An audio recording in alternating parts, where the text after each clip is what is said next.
Gail, you outline in the book 7 principles of cultural change, and I know we don't want to give a big long list of 7, but I'm hoping you can talk about your the few that you favor and find most interesting. Thank you. Thank you, Amy, for letting me. Amy's going to has asked me to choose my most favorite principle. Well, we developed having this sort of notion that artists, patrons, and the public is kind of like a dance with 3 parts. And they're always moving, they're always changing, and it's actually sometimes very subtle if the change is relatively small. Sometimes it's really quite cataclysmic if the force of the patronage is huge. So to give you an example, when there's a major government change in societies in which governments are in fact the major patrons of art. This is not particularly true in the United States, but government does have a big impact on culture here, especially when it withdraws funds. It's a withdrawal as well. Then you're going to have a huge invisible change maybe in the approach that artists take. So one of the principles actually talks about that the quantity, the whole theory in a way revolves around the strange notion, or notion that we don't find strange, but a lot of people do, which is the notion of surplus. That if, to the degree to which human beings exist in a subsistence fashion, the production of art, in the sense of the production of meanings, is very, very small. The more surplus a society produces, the greater the artistic or the aesthetic or the intellectual production. It seems sort of obvious. And yet, to have any kind of theory, you sort of have to posit a position at which surplus is pretty minimal, so that you can then say, well, more surplus is going to lead to more change, and the people who accrue the surplus are the people who are going to have the biggest influence on change. So all these 7 principles kind of revolve around that idea. So let's just say that one of our thoughts is that every social group, this is a group, like this wouldn't be a social group exactly, but each of you belong probably to 5, 6, 7, 8 different social groups. You belong to at least 12 of them. Just on a professional basis like your CV. So any one of these groups, like the last one, what's the last one that they Urban Farm Syndicate? Yeah, so the Urban Farm Syndicate, for example, would be a great example. I'm not sure what you do, but I'd be interested in urban farms. But as a group, you probably have a lot of values about where food ought to come from, how far it ought to travel, why it's important. Okay, so if you saw art, you experienced art, or even saw the university that's teaching courses that somehow encapsulated your values, if you guys generated any surplus, might be time, might be communication, might be money, you would tend to put that into works of art, theater, university courses that supported the values of the urban environment. Right. Exactly. Sure. And so that's how, it's a perfectly good example of how you could be both a patron and a public in this group, and how it's a social group that would affect change in the cultural realm. So does that make sense? So one of the most basic idea is that every social group has its own culture, and that more surplus in society we tend to belong to more than one group. And there's more than just like a working class and a ruling class, right? As a woman, you might belong to a women's group. If you're in unions, the union is part of it. If you might belong to an artist union or whatever. So that's like the number 1 idea. And I guess that the next idea, because there's 7, I'll just talk about 2, take up your invitation, is that the quantity of surplus controlled by the group has actually got an enormous impact on the degree to which culture, in the broadest possible sense of the word culture, is going to be impacted. So your urban farm, you belong to like 10 different groups, so you're a perfect example for me. Your urban farm group, my guess is not that much surplus. Not yet. Not yet. Okay, fine. So not that much impact yet. And we're not seeing a huge amount of art or even university courses or television shows or movies that are dealing with this. So I'm really interested. Yeah. Not yet. Right. Exactly. That's the whole point, because every social group is struggling with these values. Okay. But some of the other groups that come earlier in your CV, because you had longer time to develop, that was clear, will have more surplus. And they will probably have other groups around the world and other people that share these values, and that will eventually have a bigger impact on the art culture that's produced. So there's a kind of qualitative and a quantitative aspect to it. And I don't want to drag you through all of them, but we'll get into it later.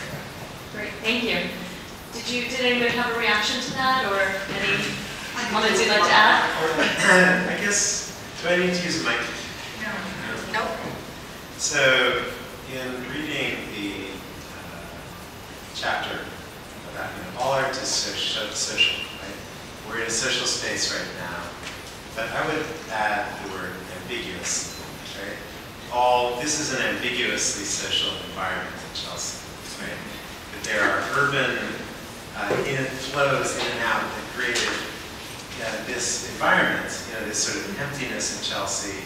But then there's also the surpluses of capitalist society with equal, distribution that create a market for luxury items that fills in the void, which we're all, sort of intertwined within, right? So it's all ambiguously social. And these surpluses aren't necessarily good, right? These surpluses can be evil. They can be evil and good at the same time. I love this gallery. I love being here. I've come to lots of shows here, work with artists from this. But Chelsea itself is an ambiguous change for people. And I was reminded, I went to a performance on the High Line where an artist began his performance by trying to say, what's permitted? What was permitted in the piers in Chelsea before they were taken down? Everything was permitted. There were no rules at all. What's permitted on the High Line? And nothing, you can't bring a bike up there. You can't lie down. You can't, there are things that are permitted, not permitted. And then he got sort of more and more emotional and started singing a song about getting a blowjob on a pier. It was a fantastic performance. But it was really nervous-making for the people. I heard you're not allowed to say blowjob up there. No. Are you allowed to say blowjob here? Yes. I've been around this gallery. I did this gallery, I've said it many times. Anyway. That all of us are involved in this very ambiguous social settings, including this one, including Queen's Museum. Yeah, and that's actually something that I work with Donald and Shelley Rubin, who are patrons on a lot of different levels, and they're very consistently interested in that ambiguity, right? And that's turned into a number of really interesting innovations. The RMA is a very interesting space. It's uniquely inviting. It's got a different relationship to the public than a lot of museums do, because it's just got its values are oriented around embracing that ambiguity and expanding it instead of sort of looking within it. Yeah. So. Donald Rubin is a great example of this cultural change. Donald and Shelley Rubin are the patrons of the Rubin Museum of Art, which Amy and I had the privilege of working on part of the planning of it, a small role in it. But we got to know Donald and Shelley quite well. And they started from Donald is what he's working with longshoremen. He's originally living in a very small apartment in New York. And they're looking for something to decorate their living room, and he sees a very decorative piece that had a lot of swirls of color and so on about it, available at a very low price. So he buys it and brings it home, and he fell in love with it, and he begins to really look at it. And he's reading. It happened that he was reading Dante at the time, and he starts looking at it in terms of the circles of hell and all this stuff. It was, of course, a Tibetan tanka. And then out of that, he begins to be more interested in that. He starts to buy more. And, of course, he ends up with the world's largest collection of tankas. As he becomes more successful, has more ability to be more surplus, more ability to be a patron and so on. But the interesting thing is they did eventually form this cultural institution, which, incredibly enough, and I remember when Amy and I were working on the planning, saying to them, a lot of people are these are going to look a lot like to them, and people are, after they've seen one gallery full of tankas, are they going to want another gallery full of tankas? Yes, the answer is apparently yes. And the answer is apparently yes. And they want to sleep overnight with them too. They're doing overnight sleepovers now, yeah. So, but what's interesting, you see, is that what Donald was in touch with there. This is a little bit more like an artist, really. The interesting thing is, that's why we like everybody to be forced to decide which button to put on, because everybody says, well, I'm more than one, you know, it's always that way. Because Donald really, rather like an artist, is actually in touch with a change in the consciousness, which is an openness, a receptivity to a whole stream of values, which you could spend the whole rest of the night talking about, which are associated with Himalayan art. Yes. And incredibly enough, then you have a museum of Himalayan art in New York, and it's a tremendous cultural force. And it's also, a great cultural there's center. no, I'm big fans of the museum. There's no more unlikely museum. Yes. Museum. Oh, yeah. If anybody knows Donald Rubin is completely attention deficit, multi-millionaire, crazy Jewish guy from New York, who puts the most spiritual place, one of the most spiritual places in New York on the map, of a culture that he has no connection with.